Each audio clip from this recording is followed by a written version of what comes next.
High views. ఉదయాన్నే లేవగానే నేను ఒకసారి మొబైల్ చెక్ చేసుకుంటా అప్డేట్స్ ఏమున్నాయి ఏంటని చెప్పేసి. బట్ ఈరోజు అప్డేట్ చెక్ చేస్తున్న మూమెంట్లోనే చాలా బాధేసింది నాకు.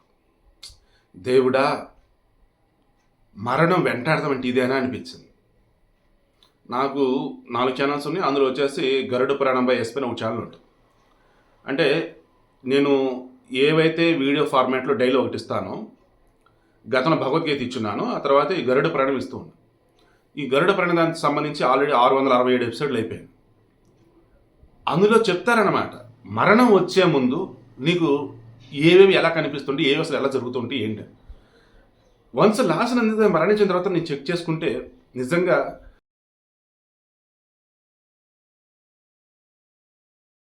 గత కొద్ది రోజులుగా ఆమె తండ్రి కాపాడుతూ ఉన్నారు, సాయన్న. పాపం ఆయన లాస్ట్ ఇయర్ ఫిబ్రవరి 19న కన్నుమూశారు ఆయన. ఇదిగో ఇప్పుడు ఈ ఫిబ్రవరి 23న ఈమె కన్ను మూసింది. ఆయనదేమో ఆరోగ్యం బాగో చనిపోయన్నారు, ఈమెది వచ్చేసి యాక్సిడెంట్. వాస్తవానికి ఈమెను గత 10 రోజులుగా మరణం, దట్ ఇస్ మృత్యు వెంటాడుతున్నట్టుగా నాకు అనిపిస్తూ ఉంది.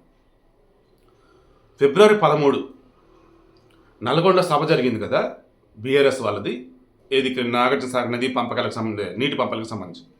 ఆ వస్తున్న మూమెంట్లో నార్కట్పల్లి దగ్గర సమ్మెక్కడో ఆమె కారుని ఒక ఆటో ఢీకుంది. అప్పుడు స్వల్ప గాయాలతో బయటపడింది. బట్ అక్కడ యాక్సిడెంట్ సందర్భంలో ఒక హోంగార్డ్ ఎవరో చనిపోయారు పాపం. ఆ తర్వాత చాలా కేర్ఫుల్గా ఉంది. బట్ అగైన్ నిన్న అసలు ఏమైంది, మామూలుగా కార్లకు సంబంధించి సేఫ్టీ రేటింగ్లు ఉంటూ ఉంటాయి అన్నమాట.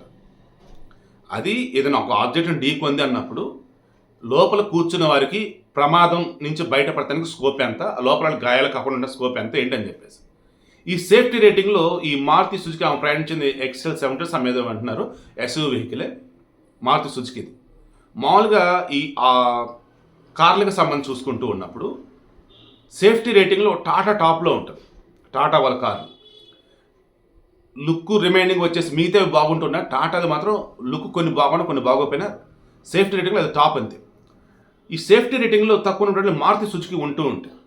ఎందుకంటే వాళ్ళేమో కనిపించడానికి కొంచెం పాష్గా ఉండాలనో, లుక్ బాగుండాలనో, ఇంక రిమైనింగ్ ఆఫీసర్స్ ఈ ఫీచర్స్ ఉంటే బాగుంటారు, లైక్ కావేరు. బట్ పాపం ఇప్పుడు ప్రయాణించిన వెహికల్ వచ్చేసి మారుతి సుజుకి అది safety ratings తక్కువటువంటి SUV vehicle.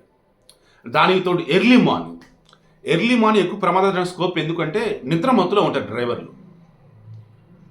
Maybe I don't know exactly, but మొన్న ఫిబ్రవరి 13వ తారీఖున ఏ డ్రైవర్ ఉన్నప్పుడైతే యాక్సిడెంట్ జరిగిందో అదే డ్రైవర్ అని అంటున్నారు. మళ్ళీ పాప ఆయన తప్పట్లేదు.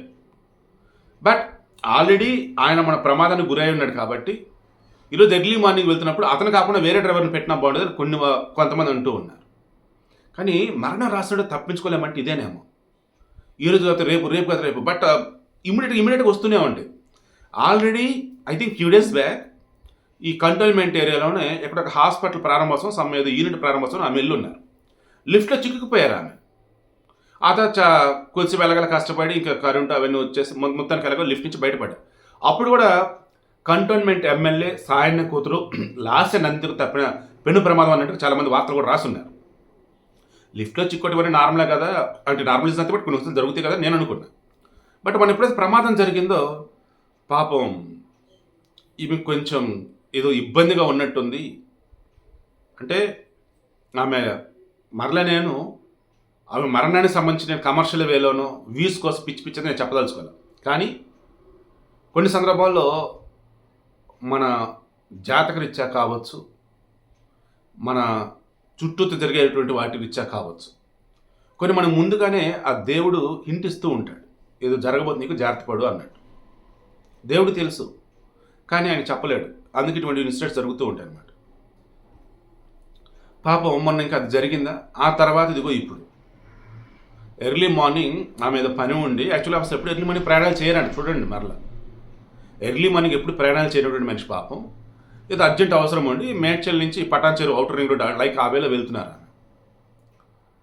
ముందేదో వెహికల్ ఉంది, దాన్ని తప్పించబోయి సైడ్ అయ్యాడు. ఇమీడియట్గా అంత స్పీడ్ మీద వెళ్ళేటప్పటికి ఆల్రెడీ స్పీడ్ ఉందట, ముందు వెహికల్ దాన్ని తప్పించబోయి అండ్ లిటిల్ బిట్ మంచు కూడా ఉందని అంటున్నారు. సో కారు స్పీడ్గా ఉంది, ముందు మంచు ఉంది, దానితో వెహికల్ ఉంది, దాన్ని తప్పించిపోయిన మూమెంట్లో ఏమైంది, సైడ్ రైలింగ్ కొట్టేసింది. ఒక్కసారిగా వెహికల్ ఫ్రంట్ పార్ట్ అంతా నుజ్జు నుజ్జు అయిపోయింది. ముందు కూర్చున్న వాళ్ళేమో సీట్ బెల్ట్ పెట్టుకున్నారు. ఇది ఒకటి మెయిన్ పాపం. వెనకాల కూర్చొనేమో సీట్ బెల్ట్ పెట్టుకోవాలి. చాలామంది మనలో చేస్తున్న తప్పు ఏంటంటే వెనకాల కూర్చున్న సరే సీట్ బెల్ట్ పెట్టుకోవాలని చెప్పేసి ఎక్స్పర్ట్స్ అయితే మనం పెట్టుకోవట్లేదు. దాంతో పాపం ఆమె సీట్ బెల్ట్ పెట్టుకోవాలి. ఒక్కసారిగా అంత స్పీడ్ మీద ముందుకు వచ్చేటప్పటికి ఆ ముందు సీటు ఆ భాగాలు మొత్తం గుద్దుకొని ఇంటర్నల్గా ఆర్గాన్స్ అన్నవి హెవీ డ్యామేజ్ అయిపోయింది. ఇంటర్నల్గా బ్లీడింగ్. పాపం ఆసుపత్రికి తీసుకెళ్ళినా సరే చనిపోవటం జరిగింది. చాలా బాధేస్తుంది నాకైతే. చిన్న వయసు పాపం ఆమెది. రాజకీయాలు ఐ థింక్ 2015 సమ్ ఎప్పుడో వచ్చినట్టున్నారు. ముందు ఈ కంటోన్మెంట్లో ఒక వార్డు మెంబర్గా కంటెస్ట్ చేశారు, ఓడిపోయారు. ఆ తర్వాత జిహెచ్ఎంసీ ఎన్నికల్లో కవాడిగూడ డివిజన్ నుంచి పోటీ చేశారు, గెలుచున్నారు. ఆ తర్వాత మరలా 2021లో పోటీ చేస్తే అప్పుడు ఓడిపోయారు. ఆ తర్వాత సాయన్న గారు వచ్చేసి ఆయన ఆల్రెడీ 1994 నుంచి 2004 వరకు 3 times కంటిన్యూగా ఆయన గెలిచారు ఎమ్మెల్యేగా. అండ్ అగైన్ మరలా మొన్న 2018లో గెలిచారు. అండ్ దానికి ముందు 2014లో కూడా గెలిచారు ఆయన ఎమ్మెల్యేగా. సో 5 times ఆయన ఎమ్మెల్యే. ఇంకా అన్ఫార్చునేట్లీ పాపం హెల్త్ ఇష్యూస్ వల్ల లాస్ట్ ఇయర్ ఆయన చనిపోవడం జరిగింది. ఇదే ఫిబ్రవరి 19, ఫిబ్రవరి నెల.